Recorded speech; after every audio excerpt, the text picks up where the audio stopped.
კრიშნა ღმრთების უზენაესი პიროვნება. სხვებშეწირვით დაკავებულ ბრაჰმანთა ცოლების განთავისუფლება.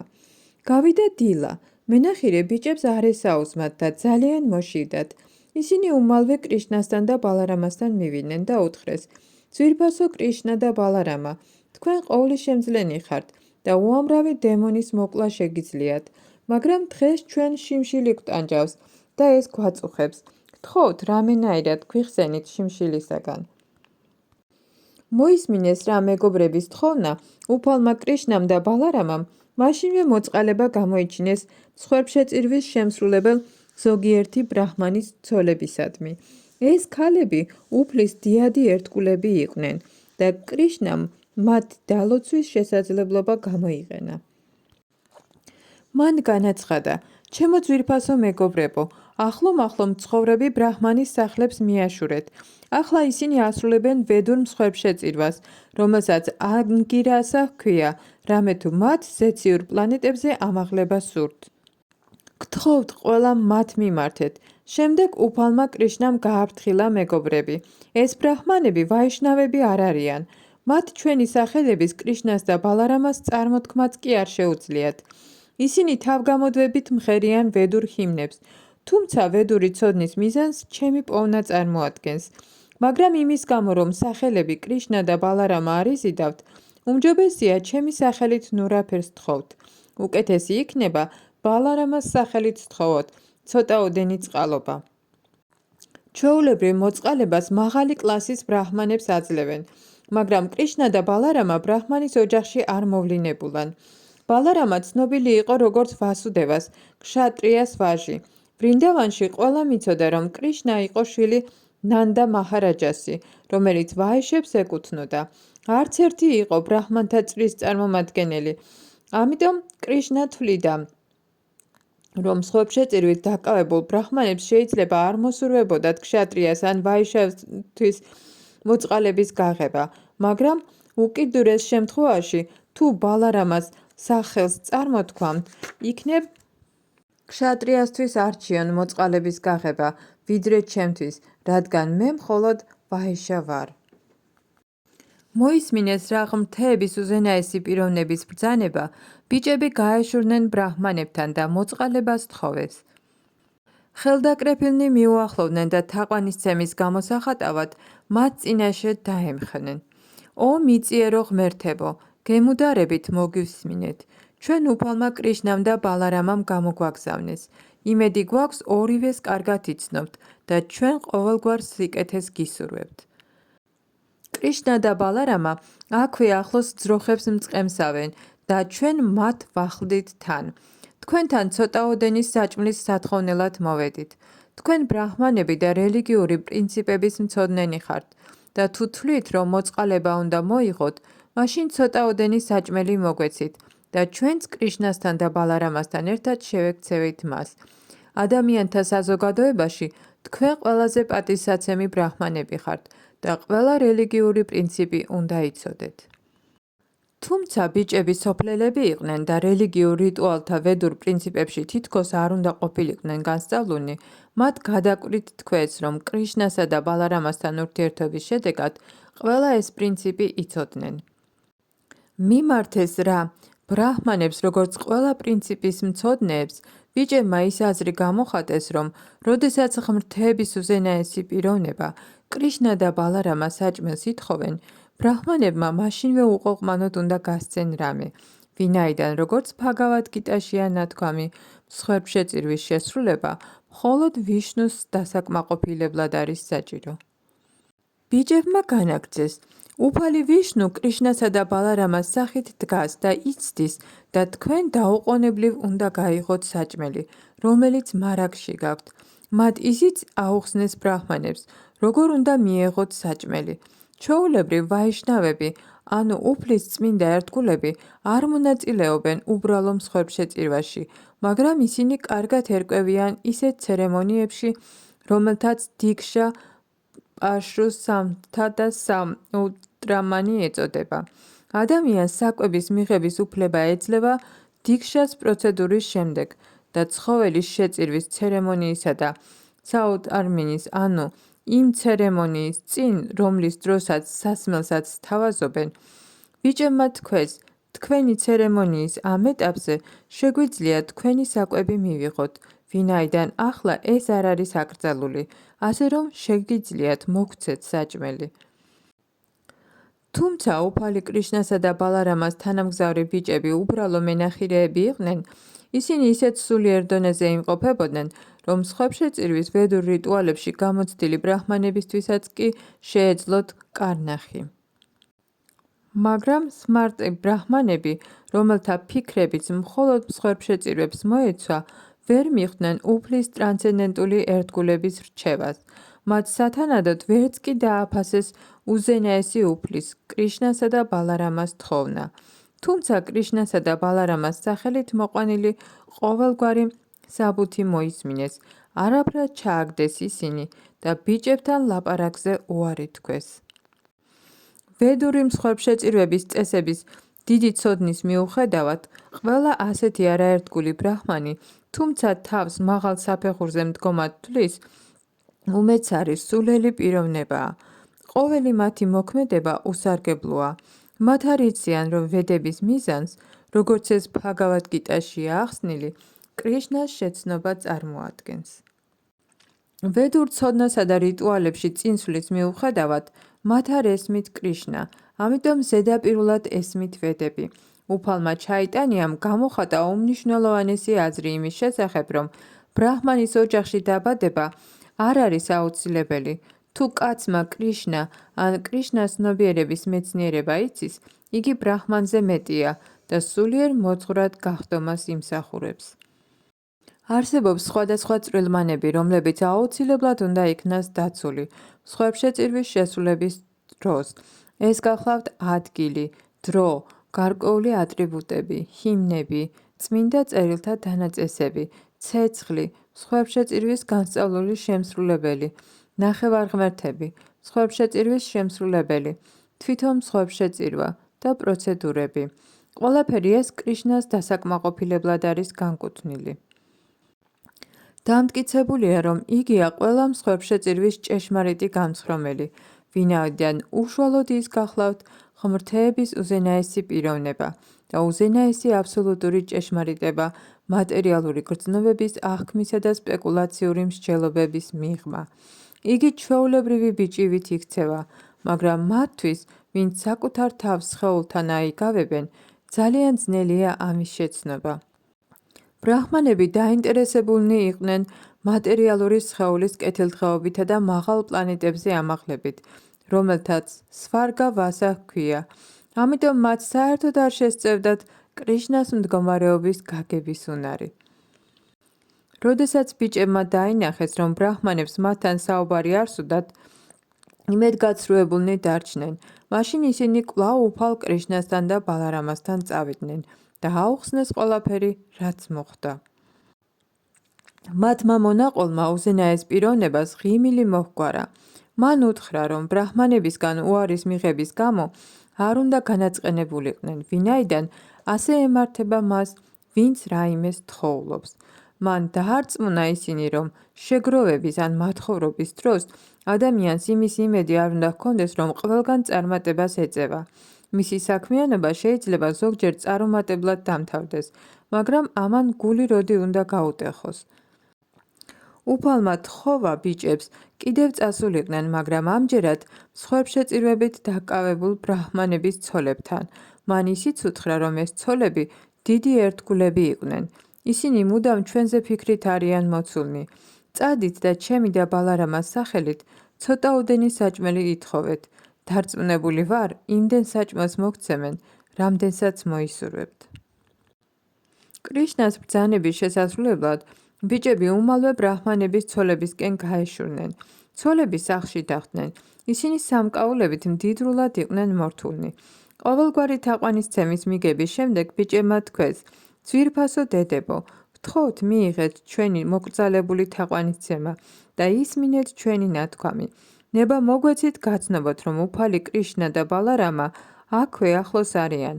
მათ აქ ძროხები მორეკეს და იქნებ ისიც იცით, რომ ჩვენ მათი მითითებებით მოვედით თქვენთან.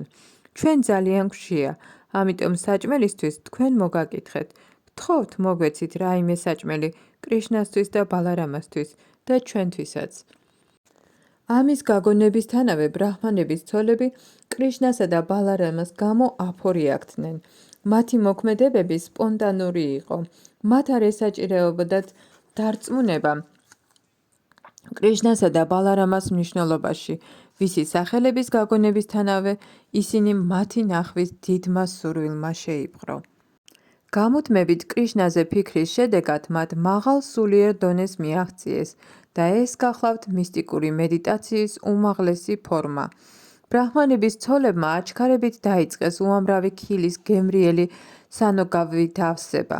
სხვერპშეწირვის შესრულების გამო მრავალფეროვანი სანოვაგე ძალიან გემრიელი იყო. როცა მრავალგვარი საჭმელი შეაგროვეს, ისინი კრიშნასთან მათთვის ყველაზე საყვარელ არსებასთან წასასვლელად გაემზადნენ, სწორედ ისე, როგორც მდინარეები მიედინებიან ზღვისკენ. დიდი ხანია ბრაჰმანების ცოლები კრიშნას ნახვის სურვილს შეეპყრო, მაგრამ როდესაც ისინი მის სანახავად სახლიდან წასასვლელად ემზადებოდნენ, ქმრებმა, მამებმა, შვილებმა და ნათესავებმა დარჩენა თხოვეს. მაგრამ ცოლები არ დაემორჩილნენ. როდესაც ერთგულს კრიშნას მომხიბლელობა იხმობს, მას არ ენაღვლება სხეულისეული მიჯაჭვულობები. ქალები შევიდნენ მწვანე მცენარეებით, ახლა დამოსული ბალახითა და ყვავილებით სავსე ვრინდავანის ტყეში, რომელიც იამუნას ნაპირზე მდებარეობდა.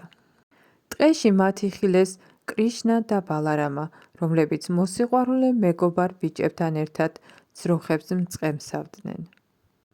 ბრაჰმანებმა დაინახეს, რომ კრიშნას ეცვა ოქროსფერი მზინვარე სამოსელი, თავზე ტყის ყვავილების გვირგვინი და ფარშავანგის ბუმბული ეკეთა. ესვა ბუნებრივი საღებავები, რომელიც ვრინდავანში მოიძებნება. იგი სწორედ სცენაზე მოცეკვავე მსახიობს გავდა. ისინი ხედავდნენ, როგორ დაეყრდნო კრიშნას ხელი მეგობრის მხარს, მეორე ხელში კი ლოტოსის ყვავილი ეჭირა. ყურები შროშანებით ჰქონდა მორთული, ტილაკას ნიშნები ეკეთა და მიმზიდველად იღიმებოდა. საკუთარი თვალებით იხილეს ბრაჰმანების ცოლებმა ღმრთების უზენაესი პიროვნება, ვის შესახებაც ამდენი სმენოდათ, ვინც ასე ძვირფასი იყო მათთვის, ვისით გამუდმებით იყო მოცული მათი ჭკუა. ახლა მათ თვალწინ და პირისპირ იხილეს იგი და კრიშნა თვალების გზით შევიდა მათ გულებში. ბრაჰმანების ცოლები გულის დასამშვიდებლად ეხმეოდნენ კრიშნას და განშორებით გამოწვეული ტანჯვა უმალვე გაუქრათ. ისინი სწორედ დიდ ბრძენებს გავდნენ, რომლებიც თავიანთი ცოდნის გაღრმავებით უზენაესის არსებობას ერწყმიან. როგორც ყველას გულში მცხოვრებს ზესულს, უფალ კრიშნას ესმოდა, რაზე ფიქრობდა მათი ჭკუა. ისინი მასთან მოსულიყვნენ, მიუხედავად იმისა, რომ ამის უფლებას არ აძლევდნენ ნათესავები, მამები, ქმრები, არც საოჯახო საქმეები და მოვალეობები. ისინი უბრალოდ მოსულიყვნენ მის სანახავად, ვინც მათი სული და გულია. სინამდვილეში ისინი მიყვებოდნენ კრიშნას მითითებებს, რომლებიც ბჰაგავად გიტაშია მოცემული. ადამიანი უნდა მიენდოს კრიშნას, მიატოვოს რა პროფესიული და რელიგიური მოვალეობები. ბრაჰმანების ცოლებმა სინამდვილეში შეასრულეს ბჰაგავად გიტას დარიგება. ამიტომაც ესაუბრებოდა კრიშნა მათ და მომაჯადოებლად იღიმებოდა. ამასთან დაკავშირებით უნდა აღვნიშნოთ, რომ როდესაც კრიშნამ ბრაჰმანების ცოლების გულებში შეაღწია და როდესაც ისინი მას მოეხმნიდნენ და მასთან შეხების ტრანსცენდენტული ნექტარება იგრძნეს, არც უფალ კრიშნას და არც ბრაჰმანის ცოლებს არ დაუკარგავთ თავიანთი ინდივიდუალობა. უფალიცა და ბრაჰმანების ცოლებიც პიროვნებებად დარჩნენ, თუმცა ყოფიერებაში ერთობას გრძნობდნენ. როდესაც საყვარელი საყვარელს ყოველგვარი პირადი მოსაზრების გარეშე ემორჩილება, ამას ერთიანობა ჰქვია. უფალმა ჩაიტანიამ თავის შიქშატკაში გვასწავლა ერთიანობის ეს გრძნობა. კრიშნას შეუძლია თავისუფლად იმოქმედოს, აკეთოს რაც სურს, მაგრამ ერთგული მუდამ მასთან ან მის სურვილებთან ერთიანობაში უნდა იყოს. ეს ერთიანობა ბრაჰმანის ცოლებმა კრიშნასადმი სიყვარულით გვაჩვენეს. კრიშნა შემდეგი სიტყვებით მიესალმა მათ: ჩემო ძვირფასო ბრაჰმანების ცოლებო, ბედმა ძალიან გაგიღიმათ და აქ ყველას ახარებს თქვენი მობრძანება. გთხოვთ მითხარით, რით გემსახუროთ? ნათესავების, ძმებისა და ქმრების სიმკაცრისა და მათ მიერ შექმნილი ყოველგვარი დაბრკოლების მიუხედავად, ჩემს სანახავად თქვენი აქ მოსვლა სავსებით მართებულია. მას ვინც ასე იქცევა, ჭეშმარიტად ესმის თავის მიზანი, ვინაიდან ჩემდამი უსაზღვრო და უანგარო ტრანსცენდენტული სასიყვარულო სამსახური ცოცხალი არსებისთვის მართლაც სასიკეთოა. აქ უფალი კრიშნა ამტკიცებს, რომ ცოცხალი არსებისთვის უმაღლესი სრულყოფის საფეხურს მისადმი მინდობა წარმოადგენს. ადამიანმა ყველა სხვა მოვალეობა უნდა მიატოვოს. ღმრთების უზენაესი პიროვნებისადმი ეს სრული მინდობა ყველაზე სასიკეთო გზაა განპირობებული სულისთვის, რამე თუ უზენაესი უფალი სიყვარულის უმაღლესი ობიექტი გახლავთ. საბოლოო ჯამში ყველას კრიშნა უყვარს, მაგრამ ამის გაგება ცოდნის დონეზეა დამოკიდებული. ადამიანი იმის გაგებამდე მიდის, რომ იგი არის სული, ხოლო სული სხვა არაფერია თუ არა უზენაესი უფლის განუყოფელი ნაწილაკი. მას შესადამე, უზენაესი უფალი სიყვარულის საბოლოო მიზანია, ამიტომ მას უნდა მივენდოთ. ეს მინდობა სასიკეთოდ ითვლება განპირობებული სულისთვის. ჩვენი ცხოვრება, ქონება, ოჯახი, ცოლი, შვილები, სახლი, ქვეყანა, საზოგადოება და სხვა ატრიბუტები, რომელიც მეტად ძვირფასია ჩვენთვის, ღმრთების უზენაესი პიროვნების ექსპანსიებს წარმოადგენს.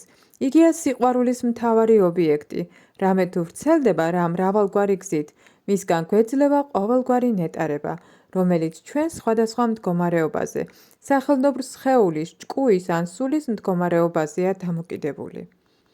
ჩემო ძვირფასო ბრაჰმანების ცოლებო, თქვა კრიშნამ, შეგიძლიათ შინ დაბრუნდეთ. მიყავით ხელი მსხვერპლ შეწირვებს და ემსახურეთ თქვენს ქმრებსა და ოჯახს, ისე რომ ქმრები კმაყოფილნი იყვნენ თქვენით და მათ მიერ წამოწყებული მსხვერპლ შეწირვა სათანადოდ ჩატარდეს.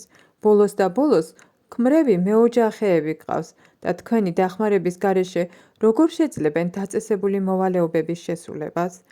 ბრაჰმანების ცოლებმა უპასუხეს, ძვირფასო უფალო, ამგვარი პასუხი არ შეგვფერის. შენ მუდამ გვპირდებოდი, რომ ყოველთვის დაიცავ შენს ერთგულებს და ახლა უნდა შეასრულო ეს პირობა. ნებისმიერი, ვინც მოდის და შენ გენდობა, აღარასოდეს უბრუნდება მატერიალური ყოფიერების განპირობებულ სიცოცხლეს. იმედი გვაქვს შეასრულებ შენს პირობას.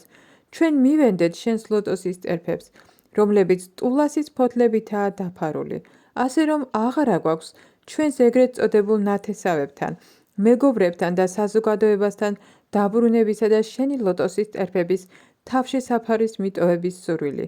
შინ დაბრუნებულმა რა უნდა ვაკეთოთ?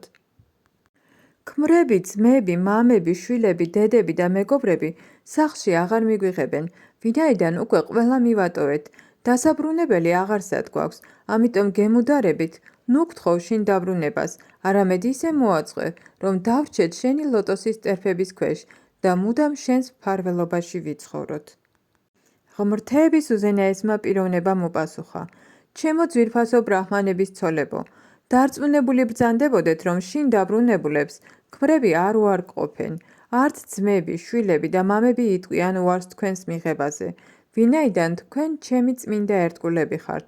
ყველა არა მარტო ნათესავები, არამედ საერთოდ ხალხიც, ისევე როგორც ნახევარღმერთები, კმაყოფილი იქნება თქვენით. ზესულის სახით კრიშნა ყველას გულში არსებობს, ასე რომ თუ ვინმე უფალი კრიშნას წმინდა ერთგული ხდება, იგი მაშინვე სიამოვნებას ანიჭებს ყველას. უფალი კრიშნას წმინდა ერთგული არავისადმია მტრულად განწყობილი. გონიერი ადამიანი არასოდეს იქნება წმინდა ერთგულის მტერი. ჩემდამი ტრანსცენდენტული სიყვარული არ არის დამოკიდებული სხეულის კავშირზე, განაგრძობდა კრიშნა, მაგრამ ნებისმიერი, ვისი ჭკუაც მუდამ ჩემზე ფიქრითაა მოცული, უსათუოდ ძალიან მალე მოვა, რათა სამარადისოდ დარჩეს ჩემთან. ღმრთების უზენაესი პიროვნების დარიგების შემდეგ, ბრაჰმანების ცოლები შინ თავიანთ პატივცემულ ქმრებთან დაბრუნდნენ. ცოლების ნახვით კმაყოფილმა ბრაჰმანებმა მსხვერპლშეწირვა ჩაატარეს და ერთად დასხდნენ, როგორც ეს შასტრებშია მითითებული. ვედური პრინციპების მიხედვით, რელიგიური რიტუალები ქმრებმა და ცოლებმა ერთად უნდა ჩაატარონ.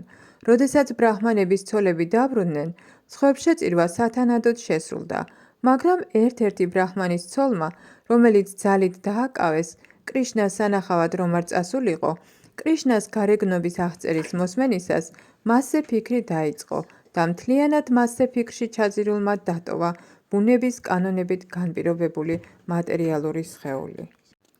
შრი გოვინდამ, მარადმხიარულმა ღმრთების უზენაესმა პიროვნებამ, გამოავლინა თავისი ტრანსცენდენტული გართობები, მოქმედებდა რაც ჩვეულებრივი ადამიანივით და ტკბებოდა ბრაჰმანების ცოლების მიერ შეთავაზებული საჭმლით. ასე იზიდავდა იგი ჩვეულებრივ ადამიანებს კრიშნას ცნობიერებისკენ. თავისი სიტყვებითა და სილამაზით იგი ყველა ძროხას, მენახილე ბიჭსა და ვრინდავანის ქალწულს აჯადოებდა. როდესაც ცოლები კრიშნასგან დაბრუნდნენ, მსხვერპლშეწირვით დაკავებულმა ბრაჰმანებმა მოინანიეს თავიანთი ცოდვილიანი მოქმედებები, ვინაიდან ღმრთების უზენაეს პიროვნებას უთხრეს საკვებზე უარი. საბოლოოდ ისინი მიხვდნენ თავიანთ შეცდომას. ვედური რიტუალების შესრულებაში გართულებმა უარყვეს ღმრთების უზენაესი პიროვნება, რომელიც ჩვეულებრივი ადამიანის სახით მოევლინა და ცოტაოდენი საჭმელი ითხოვა. ცოლების რწმენისა და ერთგულების ხილვის შემდეგ საკუთარი თავი დაგმეს. დიდად განიცდიდნენ, რომ თუმცა ცოლები წმინდა ერთგულის სამსახურის საფეხურზე იმყოფებოდნენ, თვითონ ოდნავადაც ვერ გაეგოთ, როგორ ყვარებოდათ უზენაესი სული და როგორ გაეწიათ მისადმი ტრანსცენდენტული სამსახური. ისინი ერთმანეთს ეუბნებოდნენ. ღმერთმა დასწყევლოს ჩვენი ბრაჰმანებად დაბადება, ღმერთმა დასწყევლოს მთელი ჩვენი ვედური ლიტერატურის ცოდნა, ღმერთმა დასწყევლოს ჩვენს მიერ დიდი მსხვერპლშეწირვების ჩატარება და ყველა წესის შესრულება, ღმერთმა დასწყევლოს ჩვენი ოჯახები, ღმერთმა დასწყევლოს ჩვენი გამოცდილი სამსახური რიტუალების შესრულებისა, ზუსტად წმინდა წერილების აღწერილობების თანახმად.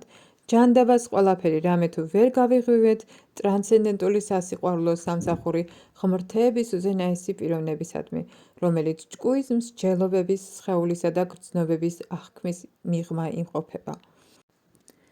ვედური რიტუალების შესრულებაში გამოცდილი სწავლული ბრაჰმანები ტყუილად არ ნანობდნენ, ვინაიდან კრიშნას ცნობიერების განვითარების გარეშე რელიგიური მოვალეობების შესრულება უბრალოდ დროისა და ენერგიის ფუჭად ხარჯვას წარმოადგენს.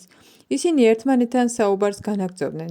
კრიშნას გარეგანი ენერგია იმდენად ძლიერია, რომ უდიდესი მისტიკოსი იოგების დამარცხებელი ილუზიის შექმნაც კი შეუძლია. თუმცა ჩვენ, გამოცდილი ბრაჰმანები, ადამიანთა საზოგადოების ყველა სხვა ფენის მასწავლებლად ვითვლებით, მისი გარეგანი ენერგიით ჩვენც ილუზიაში მოვექეცით.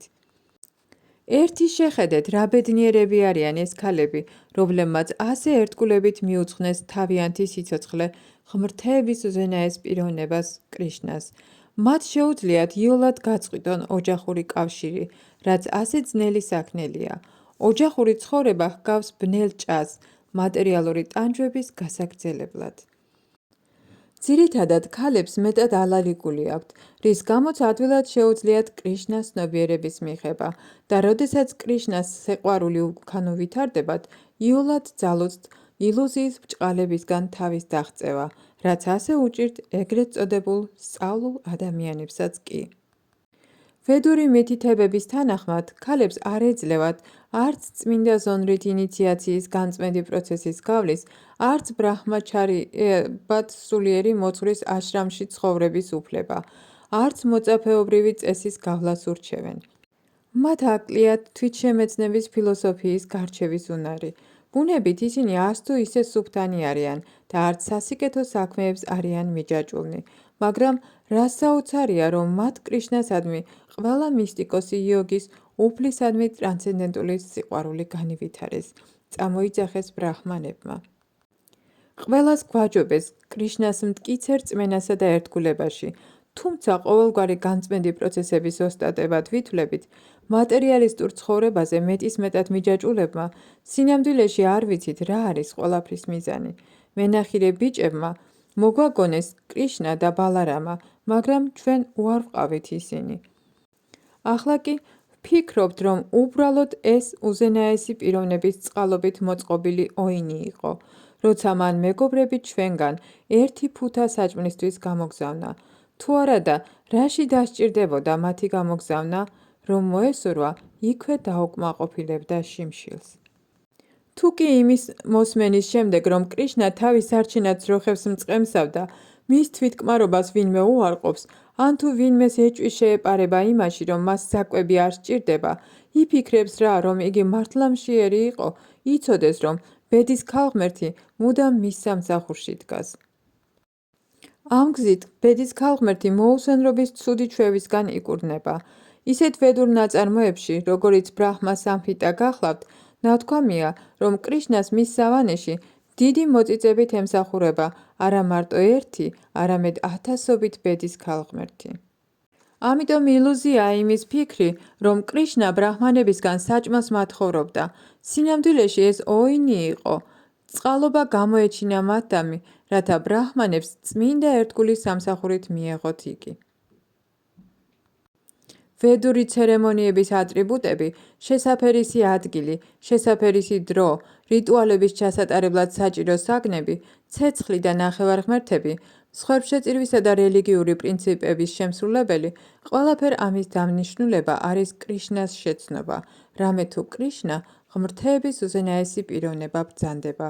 იგია უზენაესი უფალი ვიშნუ და უფალი ყოველი მისტიკოსი იოგისა. ვინაიდან იგი ბავშვის სახით მოევლინა იადუს დინასტიაში, ჩვენი დიდი სისულელის გამო ვერ მივხვდით, რომ იგია ღმრთების უზენაესი პიროვნება, თქვეს ბრაჰმანებმა, მაგრამ მეორეს მხრივ დიდად გვეამაყება, რომ ასეთი ამაღლებული ცოლები გვყავს, რომელთაც მიუხედავად ჩვენი სასტიკი წინააღმდეგობისა, უფლის წმინდა ტრანსცენდენტული სამსახური განივითარეს. ამიტომ ნება მოგვეცით მოწიწებით თაყვანი ვცეთ უფალი კრიშნას ლოტოსის წერფებს, რომლის ილუზორული ენერგიის ხელში კარმიულ საქმიანობებში ვართ ჩაფლული. ამიტომ ვემუდარებით უფალს, იყოს კეთილი და გვაპატიოს, რომ უბრალოდ მისი გარეგანი ენერგიის ტყვეობაში ვიმყოფებით. ჩვენ ყური არ ვუგდეთ მის ბრძანებას, არ გვესმოდა რა მისი ტრანსცენდენტული დიდება. ბრაჰმანები ნანოვდნენ ჩადენილ ცოდვას, მათ სურდათ პირადად წასულიყვნენ და თაყვანი ეცათ კრიშნასთვის, მაგრამ კამსას შიშით წასვლა ვერ გაბედეს. სხვა სიტყვებით რომ ვთქვათ, ერთგულის სამსახურით განწმენდის გარეშე ღმრთების უზენაესი პიროვნებისადმი მთლიანად მინდობა ძალიან ძნელია. ამის აშკარა მაგალითი სწავლული ბრაჰმანები და მათი ცოლები არიან. ბრაჰმანების ცოლებს წმინდა ერთგულის სამსახურით შთაგონების გამო არანაირი წინააღმდეგობა არ ენაღლებოდათ. ისინი უმალვე წავიდნენ კრიშნასთან. ბრაჰმანებს კი, თუმცა შეიცნეს უფლის უზენაესობა და ინანიებდნენ კიდეც, მაინც ეშინოდათ მეფე კამსასი, ვინაიდან მეტისმეტად იყვნენ მიჯაჭვულები კარმიულ საქმიანობებს. ასე მთავრდება ბჰაქტივედანტას კომენტარები კრიშნას 23 თავზე, მსხვერპლშეწირვით დაკავებულ ბრაჰმანთა ცოლების განთავისუფლება.